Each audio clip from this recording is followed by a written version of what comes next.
नमस्कार, मैं हूं आपके साथ लोकेंद्र त्यागी। आप देख रहे हैं न्यूज स्टेट मध्य प्रदेश छत्तीसगढ़। आपके मुद्दे में बात करेंगे मध्य प्रदेश की। दरअसल मध्य प्रदेश में विधानसभा चुनाव में अब 1 साल से थोड़ा अधिक वक्त ही बचा है, लेकिन वोटर्स को साधने की कोशिशें अभी से शुरू हो गई हैं। दोनों दल कार्यक्रमों के जरिए वोटर्स को साधने में लगे हैं। संत रविदास जयंती पर कांग्रेस ने सागर में कार्यक्रम का आयोजन किया, तो बीजेपी सरकार और संगठन के स्तर पर पंचायत और मंडल स्तर पर कार्यक्रम का आयोजन हुआ है और आगे भी होंगे कुछ कार्यक्रम। यही नहीं, दलितों के भगवान कहे जाने वाले संत रविदास के नाम पर ग्लोबल स्किल पार्क का नाम रखने का ऐलान भी किया गया। सवाल है कि रविदास जयंती के बहाने क्या मिशन 2023 की तैयारी हो रही है? और एक बड़ा सवाल यह भी कि मध्य प्रदेश की सियासत में दलित वोटर्स कितने महत्वपूर्ण रहे हैं और इस बार वो किस तरफ जा सकते हैं। इन्हीं सवालों पर आज करेंगे चर्चा।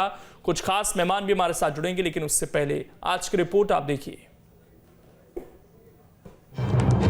मध्य प्रदेश में दलित वोटर्स को लुभाने के लिए संत रविदास जयंती के बहाने बीजेपी और कांग्रेस ने अलग अलग कार्यक्रम किए। बीजेपी सरकार और संगठन स्तर पर इसके लिए मेगा कैंपेन शुरू कर चुकी है। पहली बार गांव और पंचायत स्तर तक रविदास जयंती मनाई जा रही है। इसके लिए अनुसूचित जनजाति कल्याण विभाग ने बकायदा पंचायत स्तर पर 2000 रुपए और जिला स्तर पर 2 लाख रुपए की राशि का आवंटन किया है। सीएम शिवराज सिंह चौहान बरखेड़ा पठानी पर इसके कार्यक्रम में वर्चुअली शामिल हुए। बीजेपी ने 1 सप्ताह तक चलने वाले कार्यक्रम की रूपरेखा भी तय कर दी है। बीजेपी संगठन 16 से 19 फरवरी तक कार्यक्रम करेगा। कार्यक्रम पूरे प्रदेश में जिला और मंडल स्तर पर किए जा रहे हैं। बीजेपी रविदास जयंती को सेवा सप्ताह के तौर पर मना रही है। संगठन की तरफ से हर कार्यक्रम में किसी न किसी नेता को उपस्थित रहने के निर्देश हैं।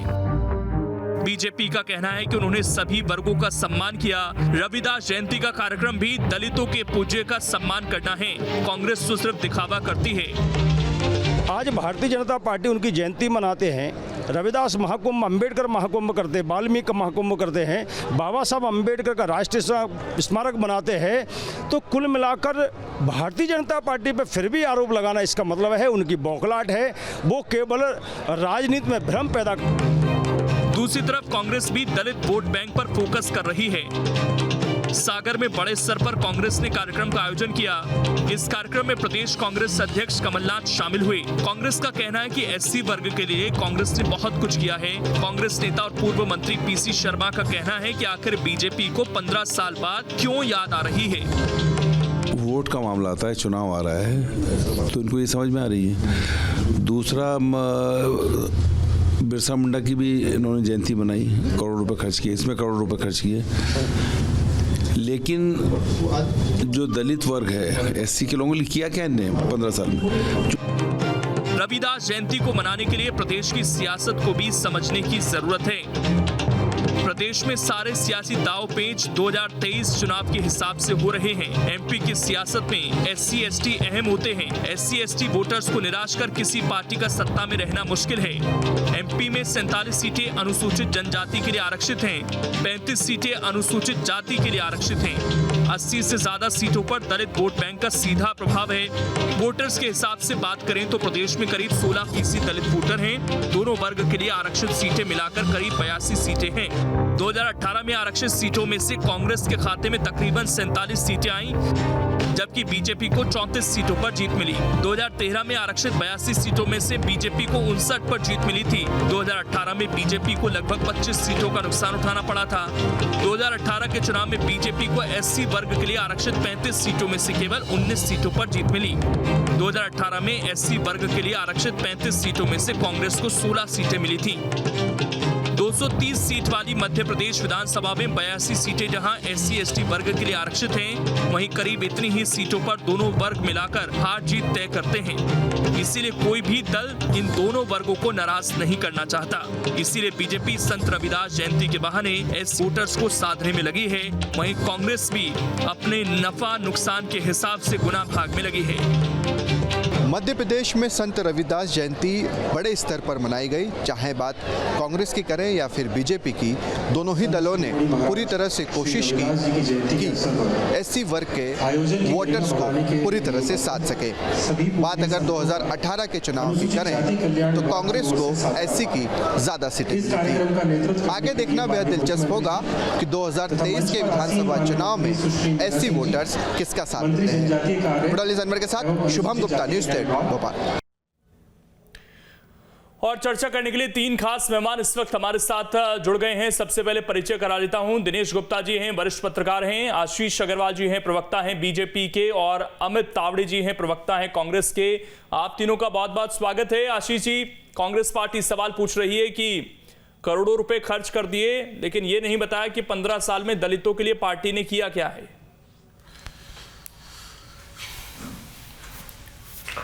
देखिए, कांग्रेस तो सिर्फ सवाल ही पूछ सकती है और ये सवाल सिर्फ बौखलाहट में है, क्योंकि 15 महीने की जब कमलनाथ सरकार थी तो दलितों पे लगातार अत्याचार होते रहे। एक दलित हितैषी योजना कमलनाथ ने क्रियान्वित नहीं की, सिर्फ बॉलीवुड की हस्तियों के साथ ठुमके लगाने में मस्त और व्यस्त रहे। और आज प्रतीकात्मक रूप से वे सागर चले जाते हैं। और जब सागर कमलनाथ जाते हैं तो वो धन प्रसाद का परिवार और उनके साथी पूछते हैं कि जब उनको एक अल्पसंख्यक समुदाय विशेष के लोगों ने जिंदा जला दिया था तो कमलनाथ ने उनको इलाज भी मुहैया नहीं कराया था।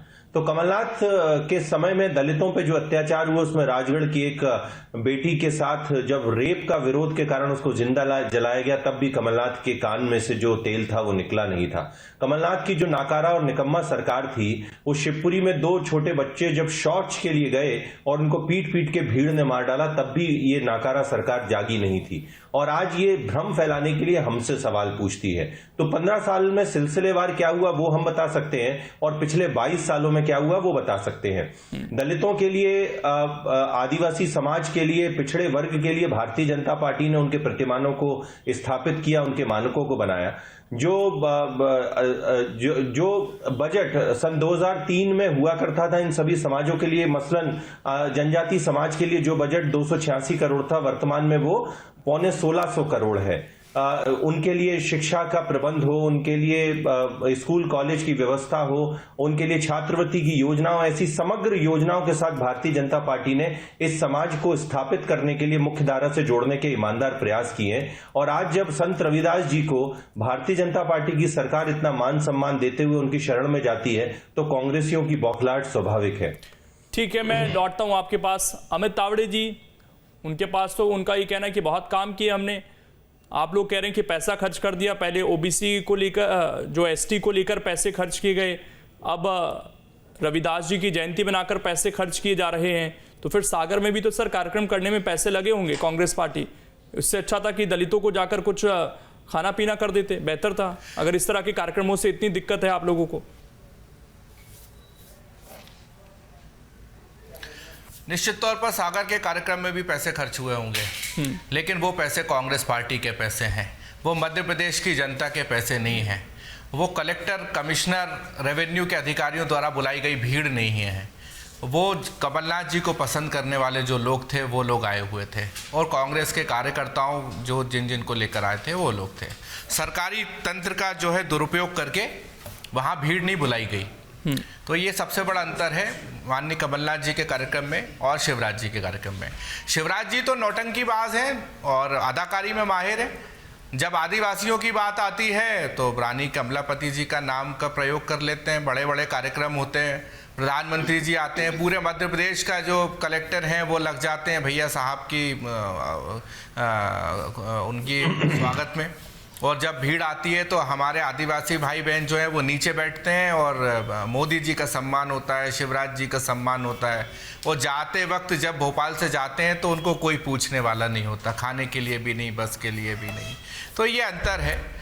अब चाहे भारतीय जनता पार्टी के नेता कुछ बात बोल दें या मैं कोई बात बोल दूं, उससे कोई मतलब नहीं है। आंकड़े बताते हैं। एनसीआरबी जो है वो हमारे अधीन नहीं है, केंद्रीय गृह मंत्रालय के अधीन है। चाहे अभी की बात कर लूं मैं, आप देखिए रोज घटनाएं होती हैं मध्य प्रदेश में। कभी हमारे दलित भाई को उसकी बारात में घोड़ी पर नहीं बैठने दिया जाता है। कभी गुना जिले में दलित युवक की चौराहे पर कई सैकड़ों लोगों के सामने घसीटते हुए उसको लेकर जाते हैं। तो ये स्थिति है। हम पिछली बार की भी बात कर लें, 2016 से 2018 के बीच की यदि हम बात कर लें तो एनसीआरबी जो कि केंद्रीय गृह मंत्रालय के अधीन है, अमित शाह जी के अधीन है, हमारे अधीन नहीं है, उनकी ये रिपोर्ट थी कि देश में मध्य प्रदेश जो है दूसरे नंबर पर अत्याचार के मामले में, जबकि भारतीय जनता पार्टी की जब तीसरी सरकार थी, अभी तो चौथी बार की सरकार है। और जो देश में दलितों पे अत्याचार का जो रेट था वो पूरे देश में 21 था, लेकिन मध्य प्रदेश में उसके जस्ट उल्टा था और डबल था, 42। आप कल्पना करिए, ये मुख्यमंत्री तो उसको एक साल की सरकार में आप लोगों ने कुछ कम किया था, कोई माई का लाल नहीं है। उसको एक साल की सरकार में कांग्रेस की सरकार कुछ कम कर पाई थी? हमने एक साल में नहीं, आप यदि देखोगे आजादी के बाद से, यदि मैं अभी बताना शुरू कर दूंगा तो मुझे लगता है 24 घंटे भी कम हो जाएंगे। आखिर भारतीय जनता पार्टी इतना काम हुआ आजादी के बाद से कि आज भी आप लोगों को इसी पर सियासत करनी पड़ रही है। आज भी आप लोग गिना रहे हैं, दोनों पार्टी के नेता गिना रहे हैं ना सर, दोनों पार्टियों के नेताओं ने काम किया, सरकारों ने काम किया, फिर भी गिनाए जा रहे हैं। उन्होंने आप लोगों की सरकार के दौरान के काम गिना दिए कि किस तरीके से अत्याचार हुआ, आपने उनकी सरकार के दौरान के गिना दिए कितना अत्याचार हुआ। दिनेश गुप्ता जी के पास में आ रहा हूं, दिक्कत यही है ना सर दिनेश गुप्ता जी कि आज भी मैं आ रहा हूं सर, की रिपोर्ट बता रहा हूं, मैं अपनी रिपोर्ट नहीं बता रहा, ये मैं मध्य प्रदेश कांग्रेस की रिपोर्ट नहीं बता रहा। मैंने कहा उस पर सर आपको डिनाई किया, मैंने तो कहा कि एक साल में आपकी सरकार थी, उस दौरान कुछ सुधार हुआ था, मैंने तो ये पूछा था आपसे। ठीक है, मैं आ रहा हूं आपके पास। तो आप कुछ भी बोल सकते हैं, मैं कुछ भी बोल सकता हूं, आशीष भाई कुछ भी बोल सकते हैं, कुछ भी नहीं सर न्यूज स्टेट पर है, कुछ भी बोलने के लिए नहीं है सर, तार्किक बात करेंगे, ऐसा नहीं है कि कुछ भी बोलकर निकल लेंगे यहां से। ठीक है, दिनेश गुप्ता जी के पास में आ रहा हूं। आंकड़े बताते हैं, कोई कुछ भी बोले उससे कुछ नहीं होता, आंकड़ों को मानना चाहिए। ठीक बात। दिनेश गुप्ता जी, ये क्या कोरी सियासत हो रही है? क्योंकि अगर वाकई बहुत बेहतरी की स्थिति में होते आदिवासी दलित तो शायद इस तरह के कार्यक्रमों की जरूरत नहीं पड़ती। देखिए लोकेन जी, ये एक परंपरा सी बनी हुई है कि जैसे ही कोई किसी जाति विशेष के महापुरुष का कोई जो है पुण्यतिथि, जन्मदिन या कुछ भी आता है, तो इस तरह के राजनीतिक आयोजन हम बड़े पैमाने पर देखते हैं, खास तौर पर जब राज्य में चुनाव बहुत नजदीक हो। ये मतलब आप देखिए, केवल कार्यक्रम से क्या हम वोटर को अपनी तरफ कर सकते हैं? कोई भी राजनीतिक दल वोटर को क्या इससे कोई जो है अपना कनेक्ट मिलेगा? आप याद करिए कि जब 2018 विधानसभा चुनाव के पहले जब ये मामला आया था, प्रमोशन में रिजर्वेशन का इशू आया था, तो एक बयान के कारण पूरी सियासत ये हो गई थी कि SC ST के वोट के लिए भारतीय जनता पार्टी प्रमोशन में रिजर्वेशन को बरकरार रखना चाहिए। इसके पहले हमने 18 में भी देखा था कि ग्वालियर चंबल अंचल में एट्रोसिटी एक्ट के खिलाफ किस तरह का आंदोलन अनुसूचित जाति वर्ग के लोगों का हुआ था। तो भारतीय जनता पार्टी को जो 2018 के चुनाव का उसका जो अनुभव है वो इतना अच्छा नहीं है कि वो उत्साह से भरकर 2023 की तैयारी अनुसूचित जाति वर्ग को लेकर कर रही है। आप खास तौर पे जब ये देखेंगे ना, 28 सीटों का जब उपचुनाव हुआ था लोकेन जी, तो आप देखिए इमरती देवी जी की सीट हो, आगर मालवा की सीट हो, आप रेगांव की हमने उसके बाद सीट देखिए कि वहां की अनुसूचित जाति आरक्षित सीट है, वो भारतीय जनता पार्टी की जो परंपरागत सीटें भी मानी जाती थी, उन सीटों पर भी भारतीय जनता पार्टी चुनाव हारती। तो जो अनुसूचित जाति के लिए आरक्षित सीटें हैं वो निश्चित तौर पर भारतीय जनता पार्टी के लिए चिंता का विषय है, क्योंकि 2018 से पहले जिन सीटों पर भारतीय जनता पार्टी जीत रही थी, अब यदि वो लूज कर रही है तो उसे अपनी पकड़ बनाना है। तो जो भी उनके जो प्रयास होते हैं, जो भी कनेक्ट की कोशिश है, वो निश्चित तौर पर कर रही है, चाहे वो आदिवासी हो, चाहे अनुसूचित जाति हो, चाहे वो आप ओबीसी की पॉलिटिक्स देखिए, क्योंकि जो वोटों का जिस तरह का परसेंटेज पर जाते हैं हम, SC ST तो 36% हो जाती है, लेकिन ओबीसी का जब क्लेम आ रहा है कि 51-52% पर आ रहा है, तो राजनीति की दिशा भी जो है कहीं ना कहीं इसके माध्यम से बदलने की कोशिश हो रही है कि केवल एक वोट बैंक पर कोई रिजर्व नेटवर्क नहीं रह सकता हासिल। तो इसलिए जो है राजनीतिक दल अपने अपने तरीके से बाकी कास्ट पर भी फोकस कर रही है। ठीक, आशीष अग्रवाल जी, ये बात तो खुले मंच से बीजेपी के नेता स्वीकार करते हैं कि वो जो ग्वालियर में आंदोलन हुआ एट्रोसिटी एक्ट के खिलाफ, उसका कहीं ना कहीं बहुत बड़ा डेंट पहुंचा भारतीय जनता पार्टी को। और अभी कुछ दिन पहले नरोत्तम मिश्रा भी कह रहे थे इस बात को कि कांग्रेस पार्टी ने ये वादा किया था कि हम तमाम केस वापस ले लेंगे। केस वापस नहीं लिए गए, सबक सिखाना है कांग्रेस पार्टी को, इस तरह की अपील भी की जा रही थी। यानी कि आप लोग इस बात को तो स्वीकार करते हैं कि नुकसान हुआ है, इसीलिए इस तरह के कार्यक्रमों को सर फिर जोड़कर देखा जाता है कि कहीं ये सियासत से जुड़े कार्यक्रम तो नहीं है, कहीं वो जो डेंट हुआ उसको भरने की कोशिश तो नहीं कर रही है पार्टी। देखिए, कांग्रेस ने 2018 के चुनावों में कई तरह के कुचक्र और कई तरह के षड्यंत्र रचे, और वो एट्रोसिटी एक्ट के विरुद्ध 2 अप्रैल को हुआ जो एक सड़क पर एक जो विद्रोह था वो उसका एक उदाहरण था। और दिल्ली से बैठे हुए कांग्रेस के चिर युवा ने उन सभी उपद्रवी युवाओं को सलाम भी किया, यह उनकी संलिप्तता बताती है। परंतु जिस तरह से कहते हैं ना कि झूठ की ज्यादा आयु नहीं होती, तो निश्चित ही उस वर्ग को भी समझ आ गया है कि कांग्रेस ने आजादी के 75 सालों में से लगभग 50 साल तक शासन किया, तो वो पिछड़े क्यों हैं? क्यों पिछड़े वर्ग के लिए जो आयोग का गठन हुआ उसको संवैधानिक दर्जा नहीं मिला? क्यों मध्य प्रदेश में पिछड़े वर्ग को 27% आरक्षण नहीं मिला? क्यों जनजातीय वनवासी समाज के गौरवों को, प्रतिमानों को, रानी कमलापति को, बिरसा मुंडा जी को, टांटिया भील जी को इनको स्थापित नहीं किया गया? क्यों अनुसूचित जाति के साथ अन्याय हुआ? बाबा साहब के साथ हुआ अन्याय हम सब ने देखा है, और उसमें नेहरू जी अग्रणी भूमिका में थे, और उसके साथ लगातार इस वर्ग को छला गया। तो जब आज कांग्रेस की असलियत इन सभी कमजोर और पिछड़े हुए वर्ग को मालूम पड़ गई है, तो ये मुख्य धारा से जुड़ने के लिए विकास का साथ दे रहा है, भारतीय जनता पार्टी का साथ दे रहा है। मुझे मानने में कोई गुरेज नहीं है कि अभी इस वर्ग के लिए काम करने की बहुत आवश्यकता है, परंतु ईमानदारी से जो प्रयास हैं, जो आंकड़ों और तथ्यात्मक रूप से जो प्रयास हैं, वो निश्चित ही इस बात की तरफ दिशा देते हैं कि इस सरकार के नेतृत्व में इस वर्ग का भविष्य उज्जवल है। लेकिन एनसीआरबी के आंकड़ों का जिक्र किया, उस पर जवाब देना चाहेंगे आशीष अग्रवाल जी? उन्होंने कहा कि क्राइम रेट तो अभी भी दलितों के खिलाफ बहुत ज्यादा है। 30 सेकंड की बात और रखूंगा, 30 सेकंड की बात रखूंगा। 2014 से पहले तक जब इंडियन पॉलिटिक्स में क्राइसिस ऑफ क्रेडिबिलिटी था, तो योजनाएं भी ऐसी बनती थी जो कुछ काम नहीं करती थी। भारतीय जनता पार्टी ने जो सर्वस्पर्शी, सर्वसमावेशी योजनाएं बनाई, जैसे प्रधानमंत्री आवास योजना, उज्ज्वला योजना, शौचालय का निर्माण, जनधन खाता, उससे सबसे ज्यादा जो वर्ग लाभान्वित हुआ वो यही वर्ग है। अब एनसीआरबी के आंकड़े मेरे कांग्रेसी मित्र उठाते हैं, परंतु किसी भी आंकड़े को अध्ययन करने का और आकलन करने की समझ भी होनी चाहिए। बड़ी विनयशीलता से बोलता हूं।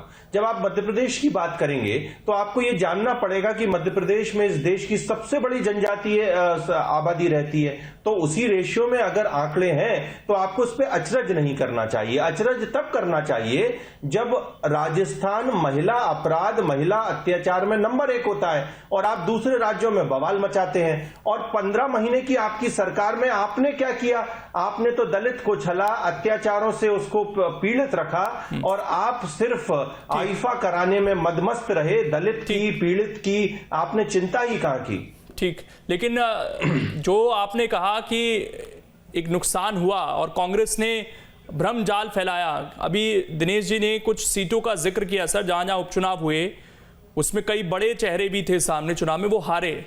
खासकर ग्वालियर की अगर हम बात करें तो आपको लगता है कि वो अभी भी एक नाराजगी तो है लोगों के भीतर, जबकि सिंधिया इतने बड़े नेता अपने तमाम सहयोगियों को लेकर पार्टी में आ गए, उसके बावजूद कई सीटों पर आप लोग हार गए? देखिए, समग्रता से उन 28 उपचुनावों को देखें जिसका जिक्र आदरणीय दिनेश जी कर रहे थे, उसमें से 2/3 सीटें भारतीय जनता पार्टी ने जीती। वो पर्याप्त संकेत है कि एक तो 15 महीने की वादा खिलाफ अत्याचारी और कुचक्री सरकार जनता को समझ नहीं आई, और भारतीय जनता पार्टी की पिछली 15 साल की जो योजनाएं और क्रियान्वित काम थे उस पर उनको भरोसा था।